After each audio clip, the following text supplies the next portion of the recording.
Hey everybody, welcome, and welcome to those who are in the house, and welcome to those who are watching online around the country and around the world. We are so glad that you are part of this amazing Crossroads family.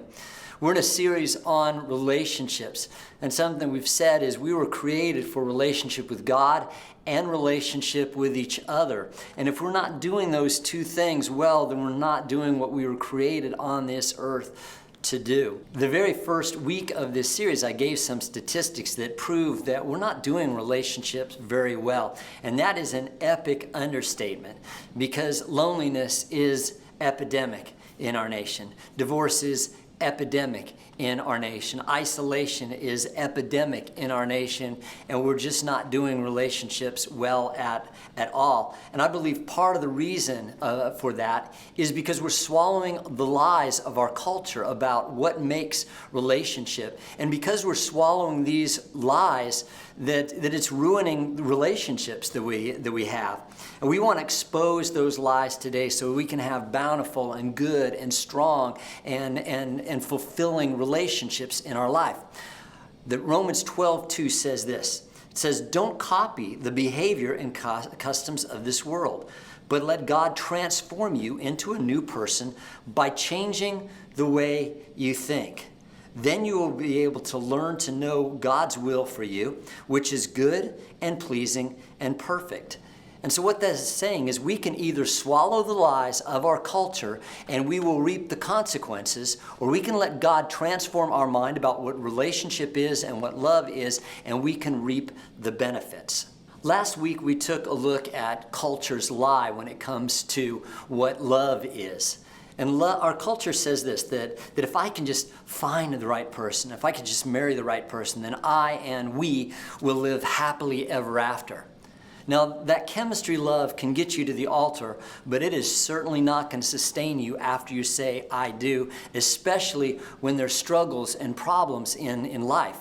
So what we need to do is we need to focus more on becoming the right person rather than just finding the right person. And what we took a look at is 1 Corinthians 13, which is God's love chapter, what we should be focusing on. And he says, love is patient, love is kind, it does not envy, it is not proud, it is not rude, it is not self-seeking, it is not easily angered. Love keeps no record of wrong. Love does not delight in evil, but rejoices in the truth. It always trusts, always protects, always hopes, and always perseveres. Love never fails. That's God's description of love. Today we're going to look at the lies that culture gives us regarding the opposite sex. And I'm just going to tell you, I'm going after these things because I'm sick and tired of these lies ruining relationships, ruining lives, and really having a profound negative effect on our culture and on our nation.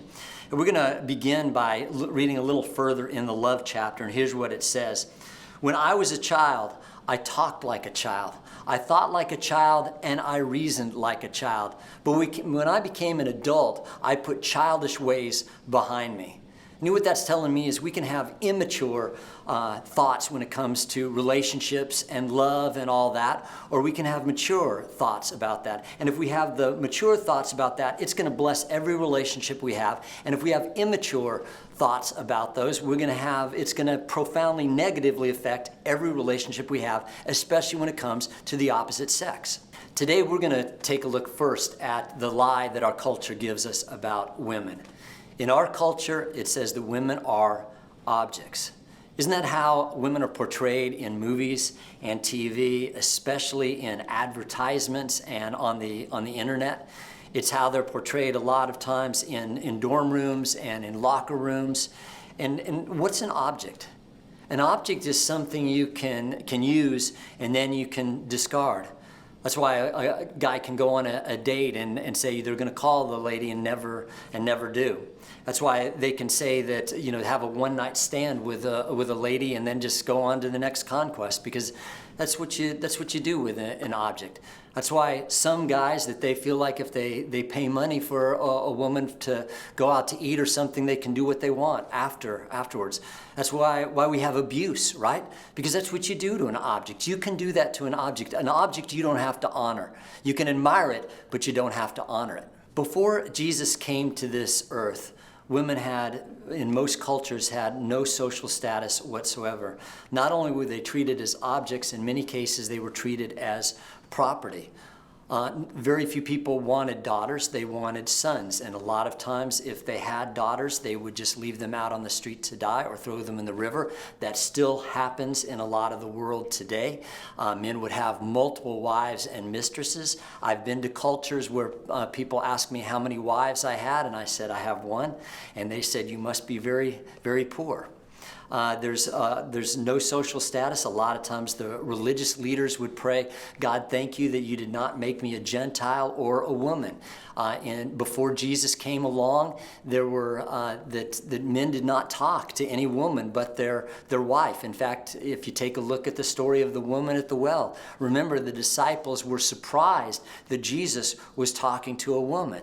Now, not only was he talking to her, he was treating her with honor. He was going at what's really happening in her life. He even shared the same cup that she had. If you take a look at the book of Luke, that women were treated with amazing honor and honored in the life of Jesus, and also they had a big part in the ministry of Jesus as well. In fact, remember, it was women that Jesus showed up to first after the resurrection. This is one of the big reasons that Christianity caught on so much with ladies. It's because for the first time they are honored as human beings. They are honored for the creation of God that they are. And we go on to the rest of the early church. And after Jesus, Paul wrote in the New Testament this in Ephesians 5:25, husbands, love your wives, just as Christ loved the church and gave himself up for her. I mean, this is huge. How does Jesus love the church? He gave his life for the church. He cares for and takes care of the church. And this is revolutionary in those days. Peter goes on to say this, and he says, in the same way, you husbands must give honor to your wives. Treat her with understanding as you live together. She may be weaker than you are, but she is an equal partner in God's gift of new life. If you don't treat her as you should, your prayers will not be heard. That word honor, it's timin in the Greek, and it means something valuable, precious, or highly esteemed. The thought of treating women in that way was revolutionary. Incredible thing. We are to treat women with honor. Treat them with understanding. Another translation says, be considerate. What does it mean to be considerate? It means that we consider their thoughts. We consider their feelings. We consider their emotions, their desires. And also, it says about the weaker partner. This isn't talking about the importance or intelligence or value or anything like that. It's just talking about a physiological fact that the average man is twice as strong as the average woman. But what God is saying here is, guys, you do not use that additional strength for your advantage. You're supposed to use it for their advantage. That you're supposed to honor them and care for them and protect them with that additional strength that you have. Guys, you know what that means? That means if you ever hurt a woman, ever abuse a woman, then what you're doing is you're not only not using the strength that God gave you for the way he wanted it to, you are using it for the exact opposite way that God intended you to use that additional power. He goes on to say this, she is your equal partner in God's gift of new life. Christ died for her just like he died for you, and he's saying don't ever forget that. And then you know what he goes on to say? He says, guys, if you don't treat her the way that I intend you to treat her, it's going to affect your prayer life. In fact, he said, your concern or your lack of concern for her will determine whether I'm listening to you or not. And, you know, there was a time that I had just become a Christian, and I went to a Christian camp in Colorado that one of my friends had invited me to, who was part of a different denomination. And there was a girl there by the name of Allison, and Allison was an incredibly beautiful girl. And I fell for Allison, and Allison, believe it or not, fell for me. And we became an item at that camp. Well, these guys would come up to me and say this. They'd say, do you know who she is? I mean, do you realize who she is? Do you know whose daughter she is? And I had no idea because, again, I was a new Christian and not part of that denomination. And she was like the daughter of the Billy Graham of that denomination. And I was blown away by how guys treated her with honor. They treated her with amazing respect because she was the daughter of this religious leader. And I thought, guys, here's something that we need to understand, is that every woman we will ever meet, every woman we work with, every woman that we go to school with, every woman in church, every woman that we date, the woman that we are married to, every single one of them, they are a princess. Because here's the thing, they are not just the daughter of a king, they are the daughter of the King of Kings. Let's get very direct on how this applies to us as guys. One way is how we entertain ourselves. I'm going to speak specifically. Guys, if you have any music on your playlist that refers to women in any derogatory way, maybe let's get really specific. If it refers to them as a female dog, if it refers to them in a slang word for a prostitute, you need to get it off your playlist. And you say, well, it's just a style of music. Well, no, it's not. It's labeling. And when you label somebody, it gives you the right to do something with that person. And an example of that would be the Tutsis in Rwanda were called cockroaches, and that gave the others the right to exterminate them, because that's what you do to cockroaches. We know in Nazi Germany that the Jews were called rats, and what do you do with rats? You exterminate them. And whether we mean to or not, when we refer to women in a derogatory way, it unintentionally gives us permission to treat them in a negative fashion. And probably the biggest way that men entertain themselves through a wrong concept of women is through pornography. Guys, anytime we watch porn, it's like we're going to school. And we're going to school and we learn three things. We learn, first of all, that a woman's body can never truly satisfy us. One woman's body can never truly satisfy us. Our wife's body can never truly satisfy us. And think about the consequences of our marriage of swallowing this lie. It's saying that our wife's body will never satisfy us because she could never live up to this fantasy that is portrayed out there. And some men would say, well, look, it's just a harmless pastime. Well, no, it's not, because even secular research says that it does something to us, that it affects us emotionally, it affects us mentally, it affects us chemically. It said that it's like Novocaine, and it numbs us. It numbs us. It says this: it deadens us our capacity to love and be interested in a flesh and blood woman. So in other words, it's not a pastime, it's a pathway. And we have to understand that pathways lead to something. It leads us to thinking as women as objects. It leads us to inviting 1,000 other women into our marriage bed in our mind, in our fantasy world. And it makes it where we're never satisfied with our wife's body. And I just wrote this: it hurts us, it hurts our wives, it hurts the intimacy that God designed sex to be, and we become immune to the real, authentic, romantic relationship that God intended.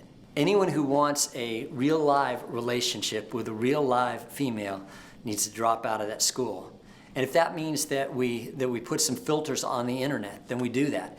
It means also if we need to go to counseling, or if we need to be part of an addiction group for pornography, that's what we do.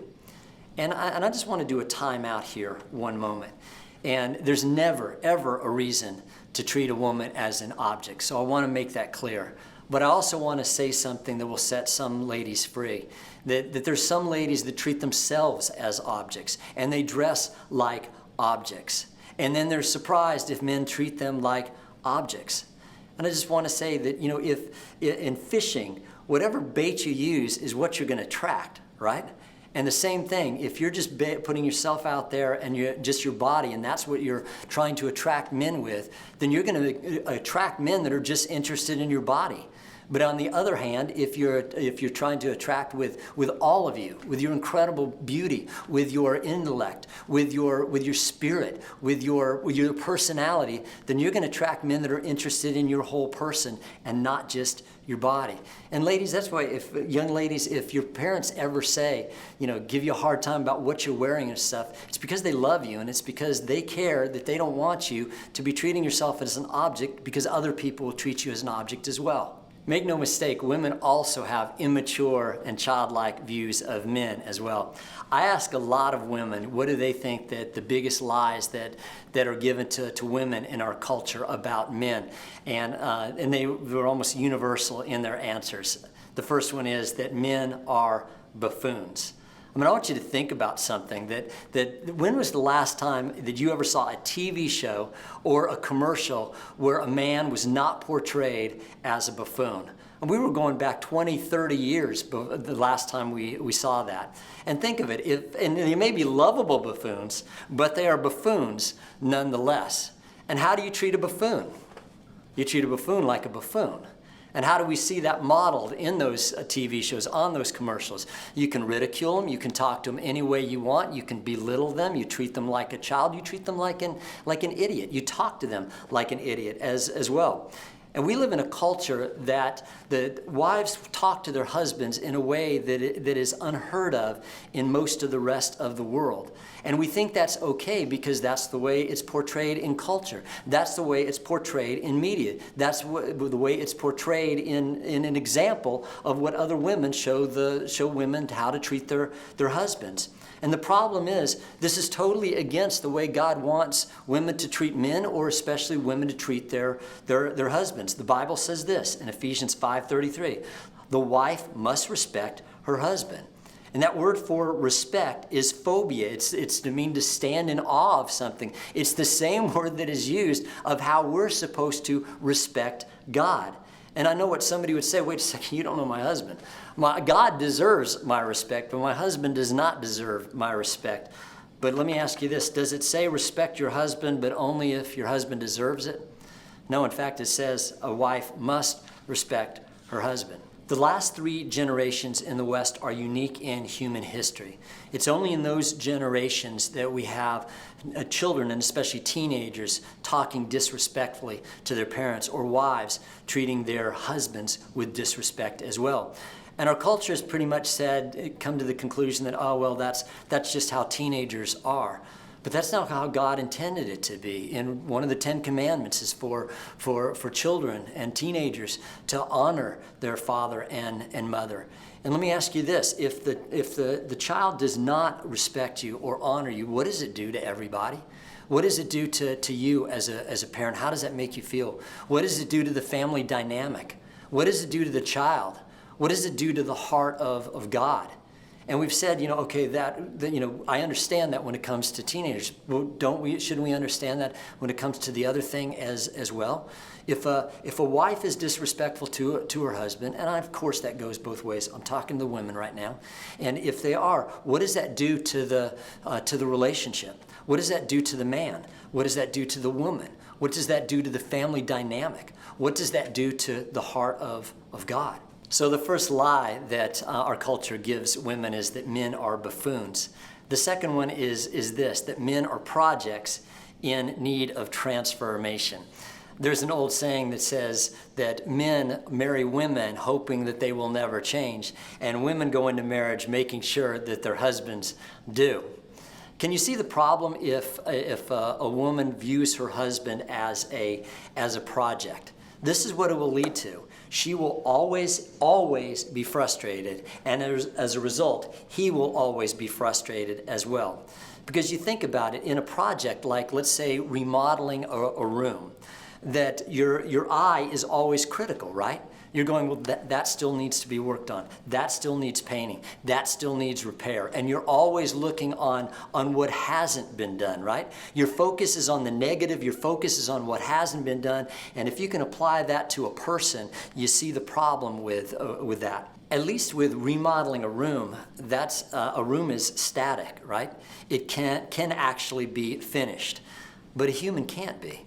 A human is dynamic. A human on this side of heaven will never be complete. So if we're just viewing it as a project, it's never going to be complete. We're going to be looking with critical eyes, and everybody's going to be frustrated. The second one is huge, and that is that you will never fully respect him. because this will be the unintentional thought process that you have. I will never fully respect you until you live up to my expectations. But because that person is a human being, they can never and will never live up to those expectations. And so here it is. Do you see the conclusion this lousy equation leads to? Here it is. All right, first is she won't honor or respect him until he fully meets her expectations. Because he's human, he will never fully meet those expectations. Therefore, full honor and respect will always be withheld.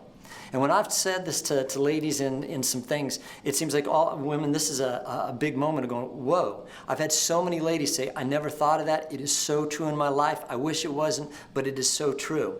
And let me ask you this. Does God ever say in his word, does he ever ask you to change your husband?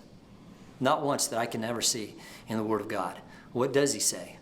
To honor, respect, love, and encourage. That's what we're supposed to do.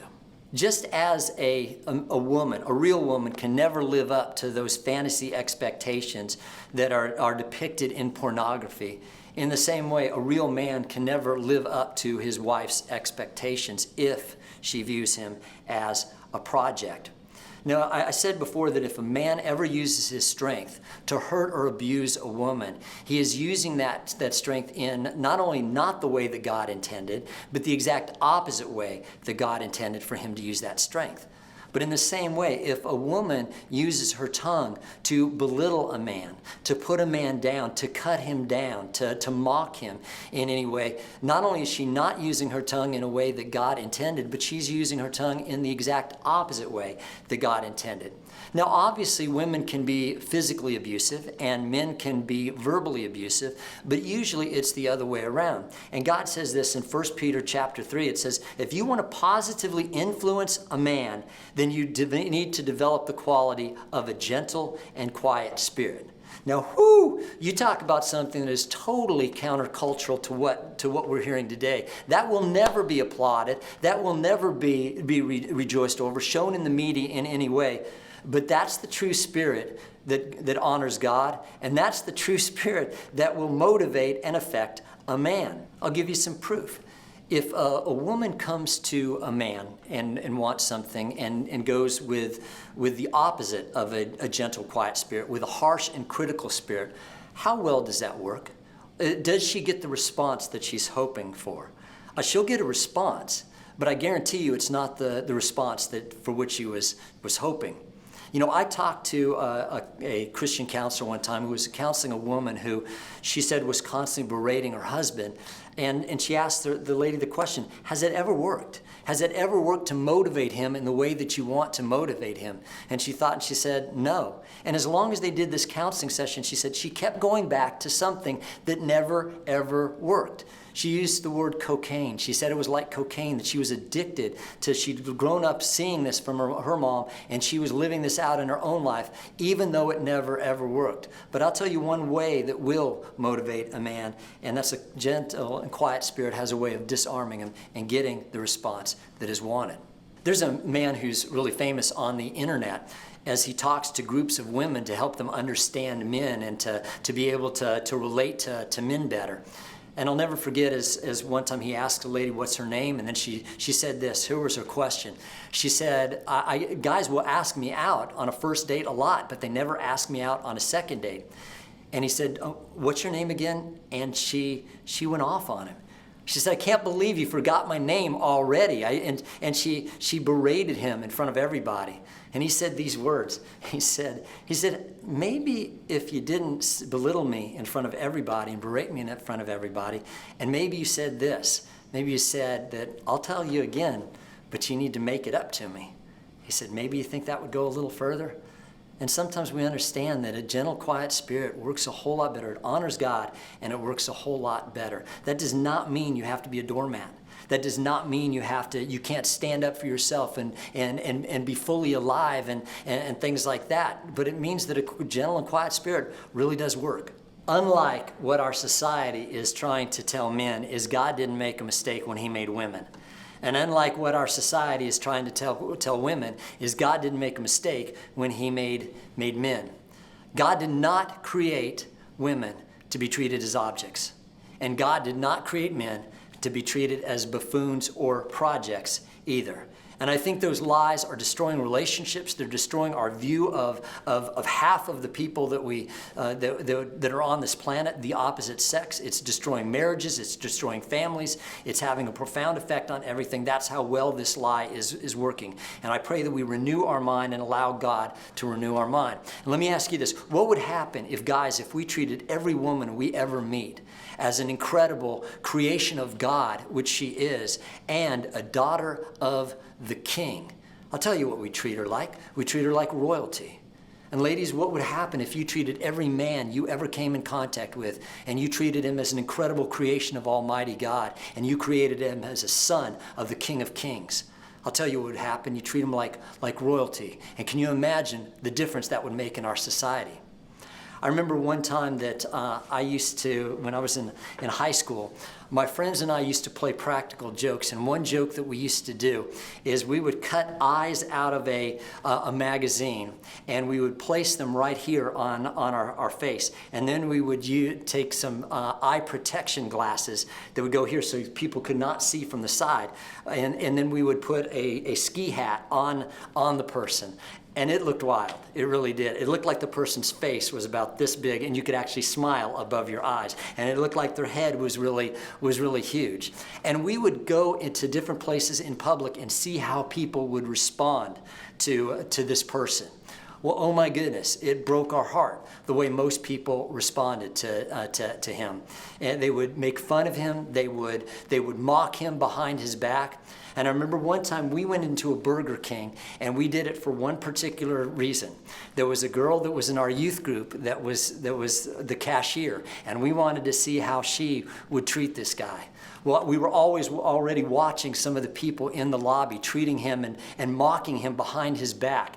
But I'll never forget as he went up there, and we made sure he didn't have any money. And he said, "Coke." And she said, "Well, that'll be so much cents. That'll be 49 cents or whatever it was in those days." And he reaches in his pocket, and he's doing this and looking real concerned and real discombobulated. And she goes, "Hey, don't worry about it. I've got it." And I'll never forget what happened. Everything changed. The entire environment changed. No longer did people treat him in a bad way because he was shown as an example of how you treat a real human being. And that is, I think, how God wants us to treat each other. Not as buffoons, not as projects, and not as objects, but as sons and daughters of the King of Kings. I think I saw God smile that day, and I think I see God smile anytime we do that as well. God bless you guys. I love you.